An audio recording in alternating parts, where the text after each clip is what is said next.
He's Mac, I'm Mac. That makes us Mac and Mac on Birds 365 as the countdown is on to kick off for the Giants and the Eagles Sunday at Lincoln Financial Field, 8:15. A little late for Johnny's taste, but yes, it is. fun Saturday night with the Eagles and the Giants playing for the third time. And yes, forget the noise about it's tough to beat a team three times. No, it's actually about a 680 winning percentage of when it happens in the NFL since 1970, which is a pretty large number.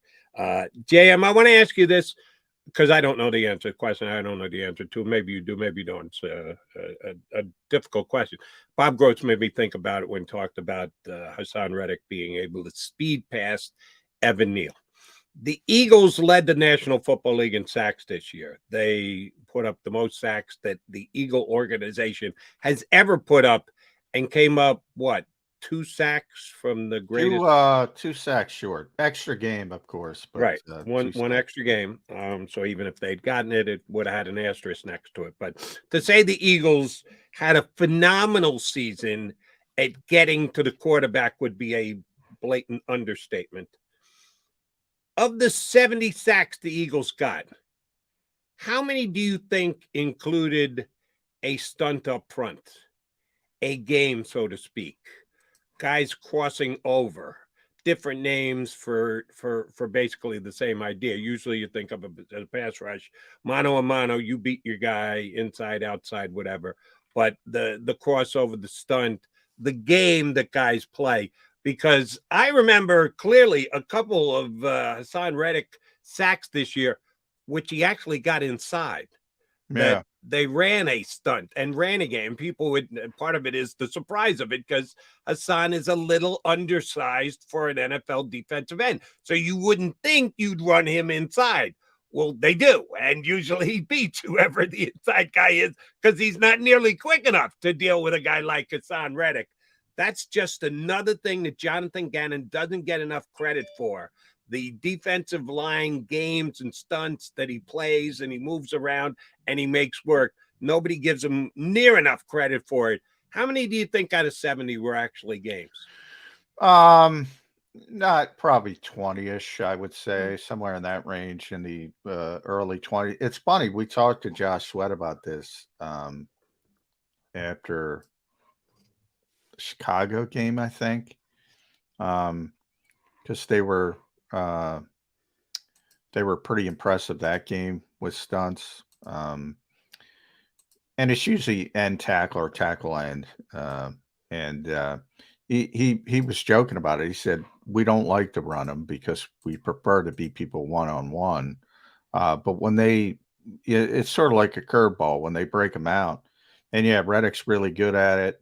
Sweat's really good at it. J-Bond's really good at it.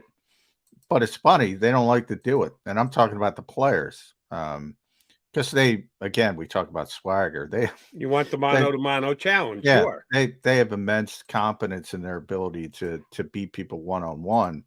But yeah, they're really good at it. They don't do it that much, but it's a curveball, and when he throws the curveball, they're generally very, very good at it. So that's one of the things, Gannon gets all the kinds of criticism. What you bring up Reddick, we've been talking about Reddick. One of the things is dropping into coverage with Reddick. And I've heard media people say this. You can't drop Haason Reddick in coverage. And I make the baseball comparison. Does a pitcher throw a fastball 100% of the time, even if he throws 100 miles an hour? No. It's absurd. And the ironic thing is, in his career, Haason Reddick has never dropped less than he has this year. Never dropped less. Really? Like 63 times.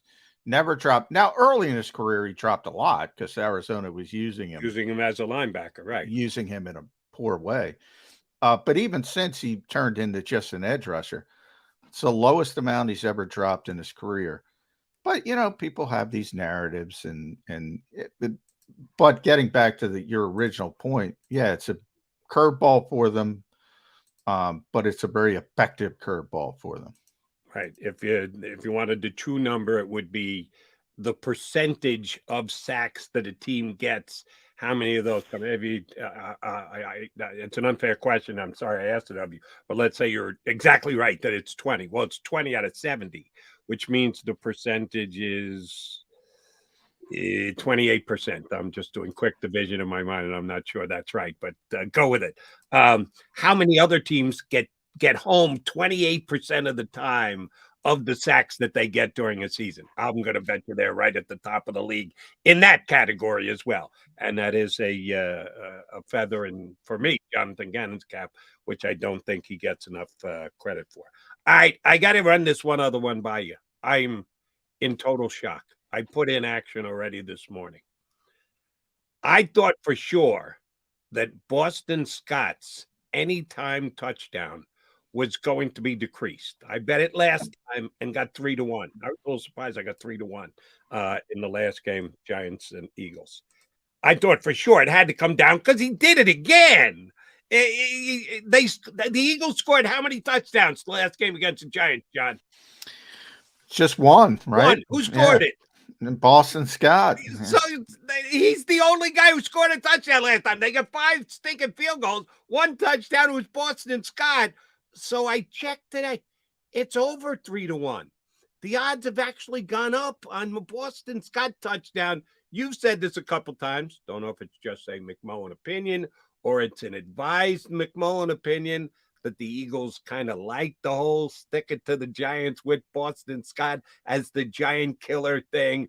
That is enough for me to believe it's going to happen again. If they get inside the 10, they're going to give it to Boston Scott again. How do you let the number go up? It's 330 to 370 plus on both sides. My only assumption with that is that, the Eagles aren't going to mess around early, trolling the Giants in the playoffs. They're going to try to win the game.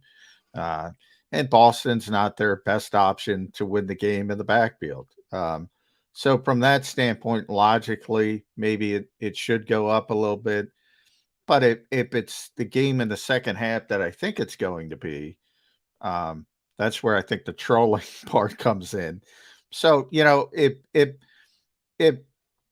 Bob is right, if Bob Groats is right, and it's going to be a 21-20 game, he's probably not going to score. If I'm right and it's going to be a wider margin, I'm pretty sure he's going to score probably late in the game. And I think the Eagles enjoy it. I think they enjoy it. Right. But last game when they were just slightly ahead, who got the touchdown? But they weren't concerned about that game. They weren't concerned about that game. And they were concerned enough to bring Jalen Hurts back from an injury after he sat out for 2 weeks. No, I mean, they knew they had to win the game. What I'm saying is the box score at the end indicates it was closer than it really was inside the game.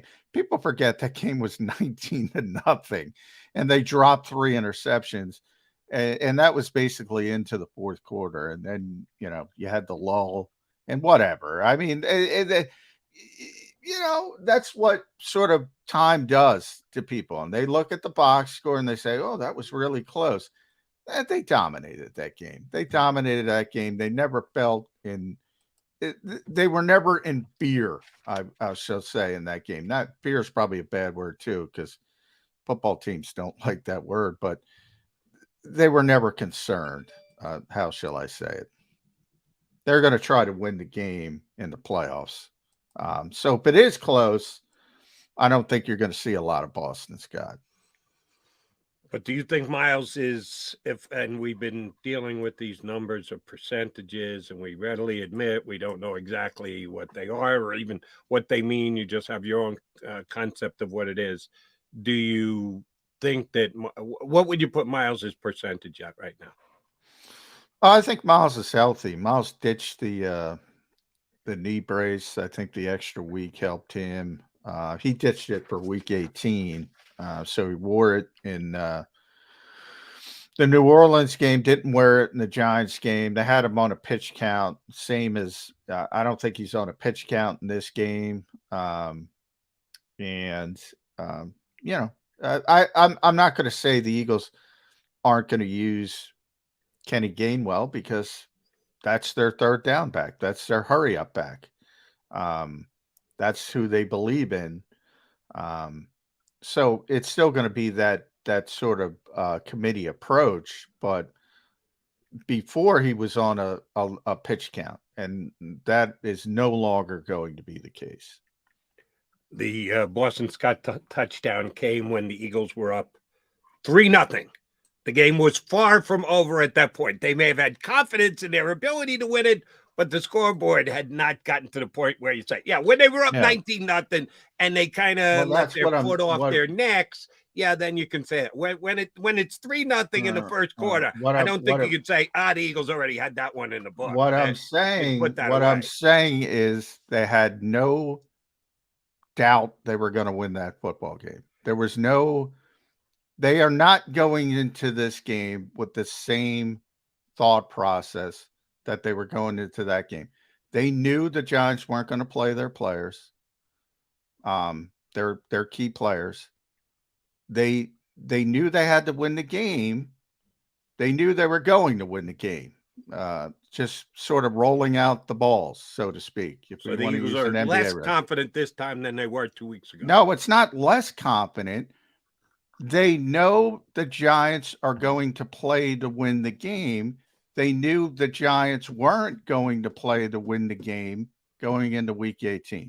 They knew the Giants weren't going to play to win the game. That changes the philosophy. They knew they had to win the game, but they knew they would win the game because they were playing a bunch of backups and Davis Webb was the starting quarterback. That's different, Jody. That's different. Now they're playing a playoff game with Daniel Jones and Saquon Barkley and Dexter Lawrence and Leonard Williams and Adoree Jackson and Xavier McKinney. These are all good players who weren't playing. They weren't playing. The Eagles knew they weren't playing. So the sense of urgency wasn't nearly as great, and they knew they were playing their starters because they had to play their starters, and they didn't want to play their starters, but they knew they were playing their starters, so they knew, we're going to win this game. That's what I'm saying. Gotcha. Just glad that Reed Blankenship fell on that onside kick, because if they had lost that game with this confident, we just need to show up and put our helmets out there on the field, as you're making it sound, that was their mindset for that game. Wow, that would have been a 19-0, dropped 3 interceptions. And by the way, Miles was on a pitch count then. He's no longer on a pitch count. 19-0, dropped 3 interceptions. Pat will tell you. But the Giants got an onside kick on with under 2 minutes to go, down by 6 points. If they had recovered it, then you got to at least say they got a chance to win the game. And if it was as lopsided as the Eagles had decided it, sounds to me like you believe they decided it before they ever took the field for the game on Sunday. If they had not come away with a win, man, that would look bad for all parties involved. But it is a whole new ballgame. You're right. The Giants are playing everybody. The Eagles are playing everybody but Avonte Maddox. There's nothing they can do about that. You and I have our beliefs of what level the 2-star Eagle questionable players are going to be able to play at. Hurts and Lane Johnson. The Giants look like an all-go except for maybe Ojulari, and we'll get a latest update from our next guest on the Giants defensive end, who is listed as questionable. Other than that, the Giants are healthy too. So it's 2 pretty damn healthy teams who'll face off on Saturday. Pat Leonard from the New York Daily News, Giant beat reporter, is going to join us